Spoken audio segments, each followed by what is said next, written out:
लोकसभा में कल पेश होगा वक्फ संशोधन विधेयक। बिजनेस एडवाइजरी कमेटी की बैठक में अहम फैसला। बिल पर लोकसभा में 8 घंटे तक होगी चर्चा। पादरी बजेंद्र को जेल में गुजारनी ही होगी अपनी बाकी जिंदगी। मोहाली कोर्ट ने रेप केस में सुनाई उम्र कैद की सजा। पीड़िता ने कहा उसे 7 साल बाद मिला इंसाफ। चंडीगढ़ में सीएम सैनी ने मार्केटिंग बोर्ड के अधिकारियों के साथ की बैठक। मुख्यमंत्री ने दूध से हटाए गए सेस के लाभार्थियों के साथ की चर्चा। देर शाम दिल्ली के लिए होंगे रवाना। हरियाणा में गेहूं की सरकारी खरीद की आज से शुरुआत। मंडियों में अटल किसान मजदूर कैंटीन योजना के तहत 10 रुपए में मिलेगा खाना। किसानों की सुविधा के लिए प्रशासन ने की तमाम तैयारी। हरियाणा में आज से सफर महंगा। 12 जिलों में करीब 24 टोल प्लाजाओं पर बढ़ी दरें आज से हुई लागू। नारनौल से अंबाला हाईवे पर सफर होगा सबसे महंगा। मालखा की पट्टी कल्याण में कल से शुरू होगा बीजेपी का 2 दिवसीय प्रशिक्षण शिविर। शिविर में सीएम सैनी, केंद्रीय मंत्री मनोहर लाल के अलावा प्रदेश अध्यक्ष मोहनलाल बडौली समेत कई नेता करेंगे शिरकत। रोहतक से पंचकुला शिफ्ट होगा हरियाणा बीजेपी का मुख्यालय। 6 अप्रैल को रामनवमी के मौके पर पंचकुला में नए मुख्यालय का मनाया जाएगा बीजेपी का स्थापना दिवस। रोहतक में 10 साल की मासूम के साथ दरिंदगी का आरोपी गिरफ्तार। उत्तर प्रदेश का रहने वाले आरोपी की थोड़ी देर में रोहतक कोर्ट में पेशी।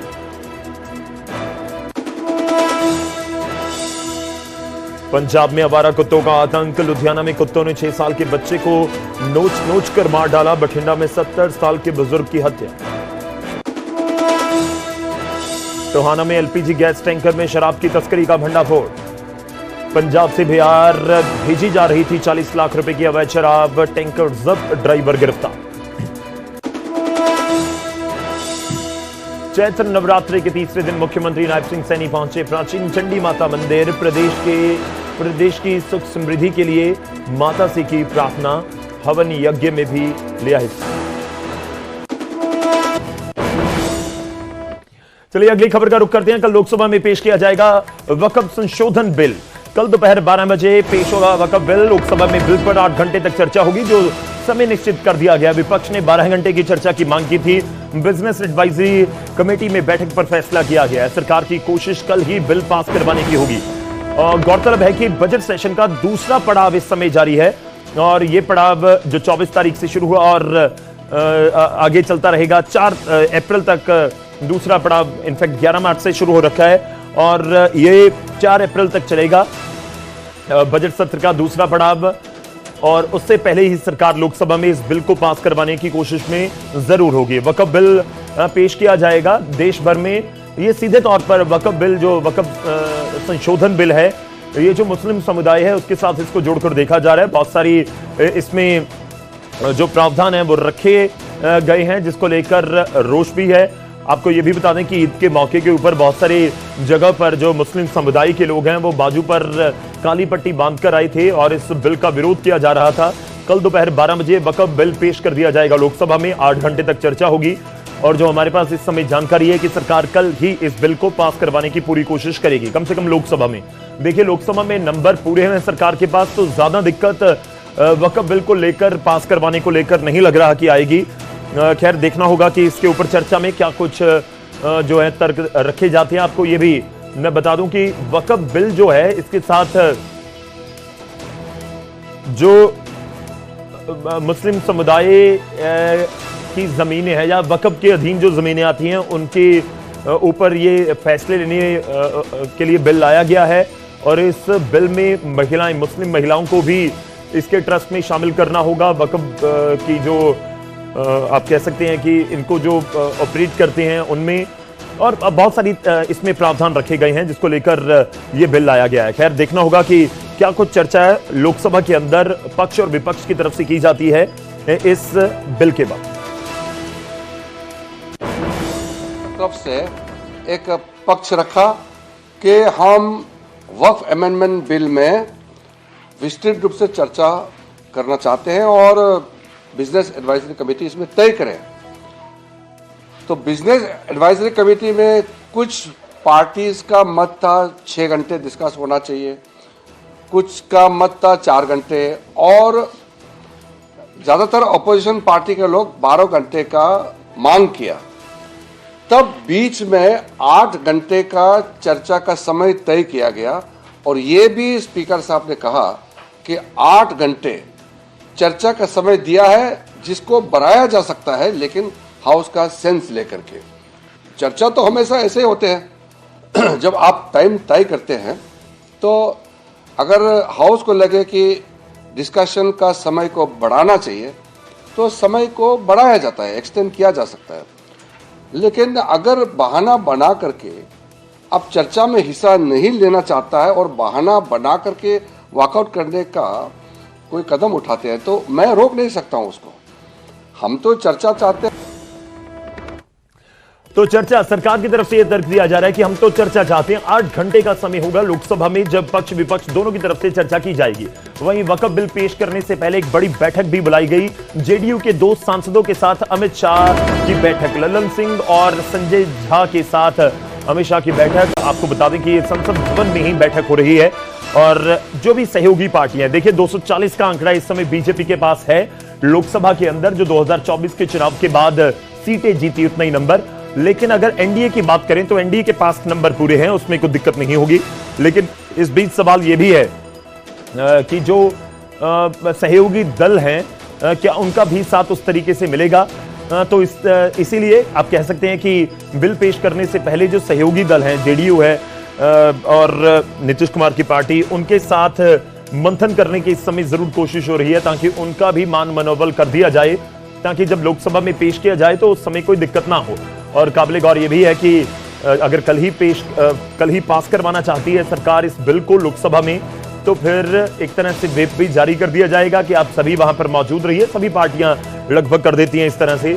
और इस बीच जब चर्चा होगी तो उसमें क्या कुछ बिंदु, क्या कुछ पॉइंट्स उठाए जाते हैं, देखना।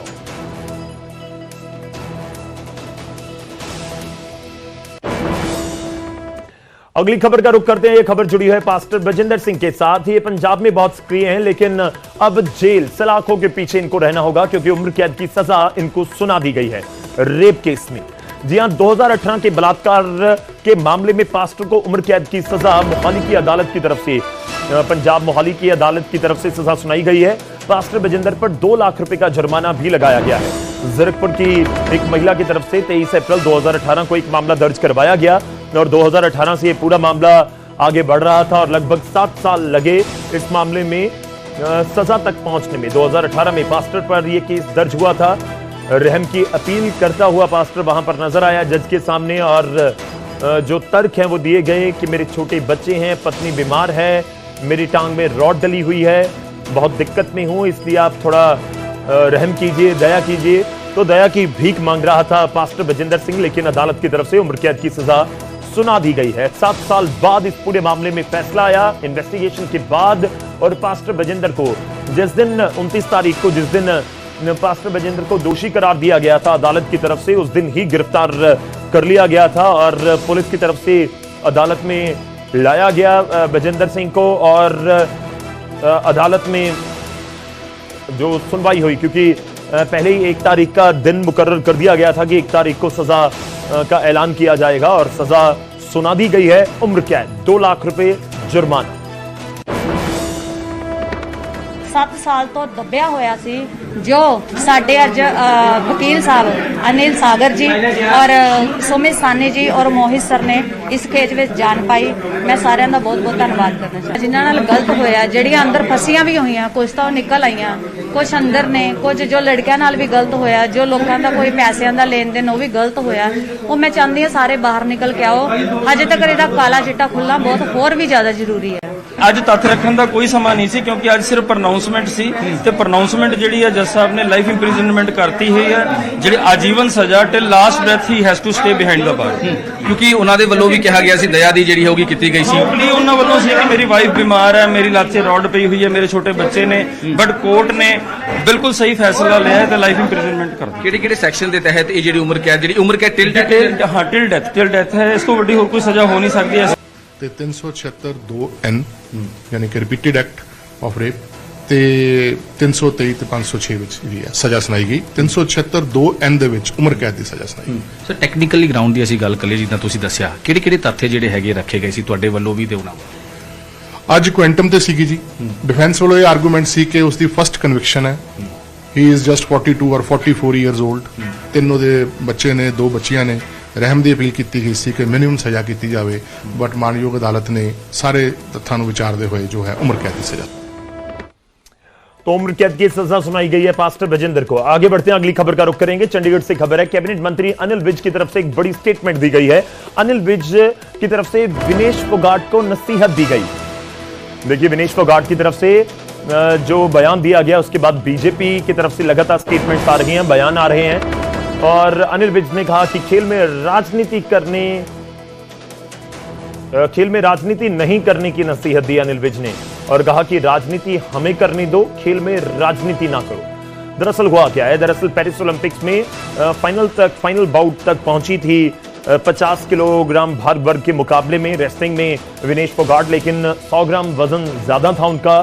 फाइनल से पहले डिस्क्वालीफाई हो गए और जो पहले तय लग रहा था कि जो सिल्वर मेडल है वो कंफर्म हो चुका है, लेकिन डिस्क्वालीफाई की वजह से विनेश फोगाट को कोई भी मेडल नहीं मिला।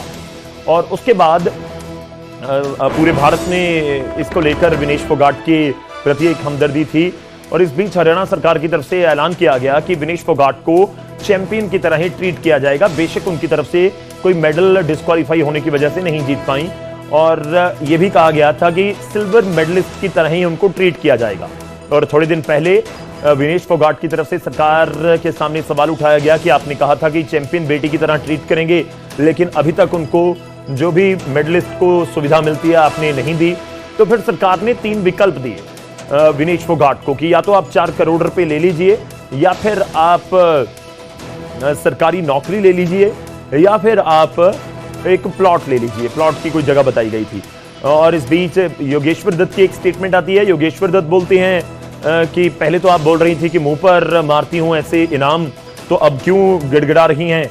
और इस बीच अनिल विज की स्टेटमेंट भी आ गई। वो नसीहत दे रहे हैं कि आप खेल कीजिए, खेल के लिए राजनीति हमें करने दी।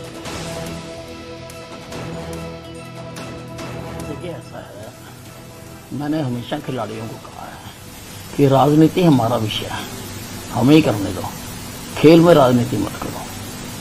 तो देखिए, ऐसा है, मैंने हमेशा खिलाड़ियों को कहा है कि राजनीति हमारा विषय है, हमें ही करने दो, खेल में राजनीति मत करो। चलिए आगे बढ़ते हैं। 1 अप्रैल की अब बात होगी। अप्रैल का महीना वित्तीय वर्ष का आगाज हो चुका है और इस बीच वित्तीय वर्ष के आगाज के साथ ही बहुत सारे बदलाव हमें नजर आ रहे हैं। कुछ आपके ऊपर, आपकी जेब के ऊपर भारी भी पड़ेंगे। उनमें से एक है टोल प्लाजा। 3 तस्वीरें आपके सामने हैं।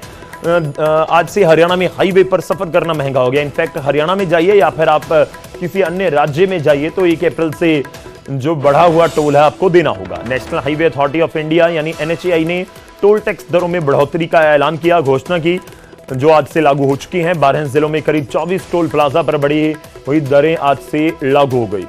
नारनौल से अंबाला हाईवे पर सफर सबसे महंगा होगा। इसके अलावा मंथली पास बनवाने के लिए भी कुछ ज्यादा पैसे देने होंगे और 5 से लेकर 25 रुपए तक का आपको ज्यादा टोल देना होगा। करीब 5% का इजाफा हुआ है। NHAI ने देश भर के टोल प्लाजा पर नई दरें लागू कर दी हैं।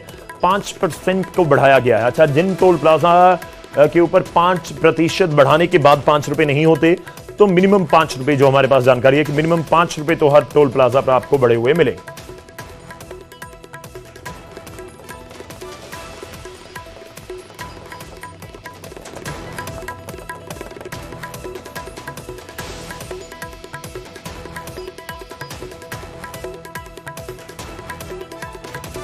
और आपको कुछ हम दिखा रहे हैं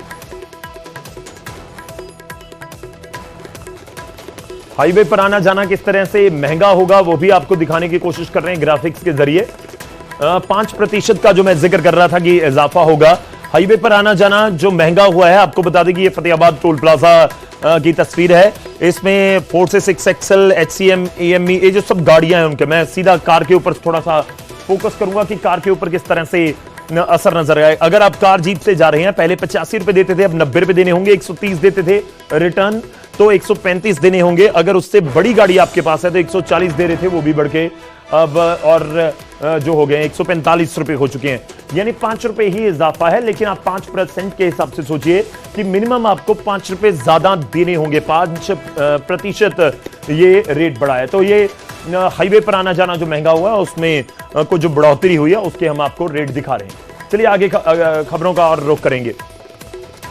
पहले एक तरफ का जो 140 रुपए था बढ़ा दिया गया, अगर आप मंथली पास बनाते हैं तो उसमें भी आपको थोड़े से पैसे ज्यादा देने होंगे। इस तरह से बदलाव जो है टोल प्लाजा पे किए गए। अच्छा, 1 अप्रैल का जिक्र हो रहा है, तो 1 अप्रैल का दिन इस तरीके का होता है कि नया वित्तीय साल है और इस दिन का इंतजार किसानों को भी होता है। किसान फसल लेकर मंडी में पहुंचते हैं। अब उसका रुख करेंगे। जी हां, हरियाणा में आज से गेहूं की सरकारी खरीद भी औपचारिक तौर पर शुरू हो चुकी है, जिसे लेकर प्रशासन ने तमाम तैयारियां की हैं। फतेहाबाद की मंडी में पानी, सफाई से लेकर टोकन सिस्टम, हर तरह के पुख्ता इंतजाम है। इस बार गेहूं की खरीद के लिए 3 एजेंसियां HAFED, food and supply and Haryana warehouse किसानों से अनाज खरीदेगी और गेहूं का जो एमएसपी है, समर्थन कम से कम समर्थन मूल्य है 75 रुपए बढ़ाया गया। 2475 रुपए के हिसाब से गेहूं खरीदा जाएगा, लगभग 2500 रुपए के हिसाब से। 5 तस्वीरें कुरुक्षेत्र, फतेहाबाद, करनाल, मेवात, अंबाला। जो मैं औपचारिकता इस वजह से भी कह रहा था क्योंकि आमतौर पर जो अभी गर्मी पिछले कुछ दिनों में ठीक ठाक हमें देखने को मिली है, मार्च एंड में भी, लेकिन अभी भी ज्यादातर इलाकों में गेहूं की फसल पककर तैयार, बिल्कुल पककर तैयार नहीं हुई है। तो अभी किसान इंतजार करेंगे 2, 4, 5, 10 दिन में। आमतौर पर जो 13 तारीख के आसपास, बैसाखी के आसपास ज्यादा कटाई का सीजन चलता है, तो आने वाले दिनों में मंडियों में खूब गेहूं के अंबार लगे हुए हमें नजर आएंगे। अप्रैल का दिन है, यानी कि मंडी के अंदर सरकारी तौर पर आज से गेहूं की खरीद शुरू हो जाएगी। प्रशासन और सरकार इसके लिए पूरी तरह से तैयार हैं। इस वक्त हम मंडी के गेट पर खड़े हैं, जहां से शुरुआत होती है। किसानों को गेट पास मिलता है और यहीं से किसान अपनी गेहूं का जो तोल है वो इस धर्म कांटा पे करवाता है और उसके बाद मंडी के अंदर जाता है। ये तमाम जो मंडी के अंदर मार्केट कमेटी है उसके कर्मचारी हैं और यहीं से किसानों को गेट पास मिलता है कि किसान का जो मेरी फसल मेरा ब्यौरा पर पोर्टल जो है उस पर रजिस्ट्रेशन है या नहीं। अगर रजिस्ट्रेशन होता है तो किसानों को यहीं से गेट पास मिलता है और किसान फिर अंदर गेहूं को बेचने के लिए जाते हैं। आपको बता दें कि अभी मंडी के अंदर गेहूं आने में थोड़ा सा समय लगेगा, तकरीबन 6 से 7 दिन का समय लग सकता है, क्योंकि खेतों के अंदर अभी जो गेहूं है वो पूरी तरह से पकी नहीं है। करनाल अनाज मंडी में फूड सप्लाई विभाग और साथ ही साथ हैफेड विभाग गेहूं की खरीद करते हैं सरकारी तौर पर। साथ ही साथ कभी वेयर हाउस की तरफ से भी मंडी के अंदर गेहूं की खरीद की जाती है। किसानों से यही अपील की जाती है कि वो अपनी गेहूं को सुखा कर लाएं। मंडी के अंदर जब भी लेकर आते हैं, अगर गीली गेहूं होगी तो फिर उसकी खरीद होने में समय लग सकता है। अभी थोड़ा सा समय, हालांकि सरकारी तौर पर 1 अप्रैल से यानी कि आज से मंडी के अंदर जो है गेहूं की खरीद शुरू हो जाएगी, लेकिन जब तक गेहूं पकेगी नहीं, पूरी तरह से सूखेगी नहीं, तो ऐसे में किसान अपनी गेहूं को लेकर नहीं आएगा। तो उसके लिए थोड़ा सा अभी इंतजार करना होगा और जब गेहूं आने लगेगी तो उसके बाद मंडी में काफी भीड़ भी बढ़ जाएगी। मंडियों के अंदर गेहूं की सरकारी खरीद की बोली जो है वो शुरू हो चुकी है और हालांकि अभी मंडी के अंदर गेहूं जो है नहीं पहुंचा है। कटाई जरूर कहीं ना कहीं शुरू हुई है, लेकिन अभी मंडियों के अंदर जो गेहूं है वो नहीं पहुंचा है। और प्रशासनिक अगर व्यवस्था की हम अगर बात करें तो प्रशासन का दावा है कि पूरी व्यवस्था जो है मंडियों के अंदर जो होनी चाहिए थी, जो पूरी व्यवस्था यहाँ पर की गई है, चाहे वो पानी की है, चाहे वो स्वच्छता की है, साफ सफाई की है, वो सभी ये व्यवस्था जो है वो यहाँ पर की गई है। और किसानों के ठहरने के लिए काफी तरह की व्यवस्था जो यहाँ पर है वो की गई है। आपको दिखा दें कि ये मंडियों के अंदर अभी हालांकि धान जरूर पड़ा है, लेकिन अभी कुछ ही दिनों के अंदर ये धान है वो यहाँ से बिक जाएगा और मंडी जो है पूरी तरह से खाली हो जाएगी। और इस बार जो सरकार ने जो है किसानों को एक राहत जरूर दी है, एमएसपी का जो रेट बढ़ाया है, जिससे किसानों की आर्थिक स्थिति और मजबूत हो सकती है। न्यूज़ 18 हरियाणा के लिए फतेहाबाद से जसपाल सिंह। हरियाणा प्रदेश की अनाज मंडियों में आज से गेहूं की सरकारी खरीद के दावे किए गए हैं और मैं मौजूद हूं कुरुक्षेत्र की अनाज मंडी में। आप तस्वीरों में देख सकते हैं कि अनाज मंडी में अभी एक भी दाना नहीं आया है, पूरी तरह से अनाज मंडी खाली पड़ी हुई है। और यहां पर बात की जाए तो 10 तारीख के आसपास अनाज मंडी पूरी तरह से भरनी शुरू हो जाएगी और जैसे जैसे यानी कि 15 तारीख आएगी, 20 अप्रैल आएगी तो मंडी पूरी तरह से खचाखच भरी हुई नजर आएगी। कुरुक्षेत्र की बात की जाए तो कुरुक्षेत्र में बम्पर पैदावार होती है गेहूं की, क्योंकि कुरुक्षेत्र के साथ साथ तमाम जो इलाके हैं यानी कि कैथल है, करनाल है, पानीपत है, इन इलाकों में सबसे ज़्यादा गेहूं पैदावार होती है। और गेहूं के साथ साथ जो किसान यहां पहुंचते हैं लगातार उनकी उठान होता है और हर बार एक समस्या आती है कि उठान को लेकर बारदाना नहीं पहुंचता। मगर अब की बार सरकार ने पूरी तैयारी कर ली है, गेहूं के एक एक दाने को खरीदेगी, क्योंकि मुख्यमंत्री नायब सैनी पहले ही कह चुके हैं हमने लगातार गेहूं खरीद को लेकर हरियाणा प्रदेश के तमाम यानी कि जो अधिकारी हैं उनसे बैठक की है, बातचीत की है और कहीं भी किसानों को किसी भी प्रकार की दिक्कत और परेशानी ना आने दी जाए और इसको लेकर प्रदेश सरकार पूरी तरह से तैयार है। तो मंडियों में तैयारी पूरी है और इस बीच गेहूं की आप कह सकते हैं कि तादाद धीरे धीरे बढ़ती हुई भी नजर आएगी मंडियों में, जैसे जैसे और गर्मी बढ़ेगी। अगली खबर का रुख करते हैं। खबर है मध्य प्रदेश से। मध्य प्रदेश में मोहन यादव सरकार की तरफ से एक बड़ा फैसला लिया गया है। एमपी में आज से 19 धार्मिक शहरों में शराबबंदी कर दी गई है और इनमें उज्जैन, चित्रकूट सहित 19 शहर हैं जिनमें शराब नहीं बेची जाएगी। तो एक बड़ा फैसला आप कह सकते हैं मध्य प्रदेश की सरकार की तरफ से लिया गया है। एमपी में मोहन यादव मुख्यमंत्री हैं और उनकी सरकार की तरफ से यह फैसला लिया गया है कि जो बड़े धार्मिक शहर हैं मध्य प्रदेश में, उनमें अब आपको शराब नहीं मिलेगी। वहां पर शराब को बेचना या खरीदना अपराध की कैटेगरी में आएगा। और आपको बता दें कि इनमें उज्जैन, चित्रकूट जैसे करीब 19 शहर।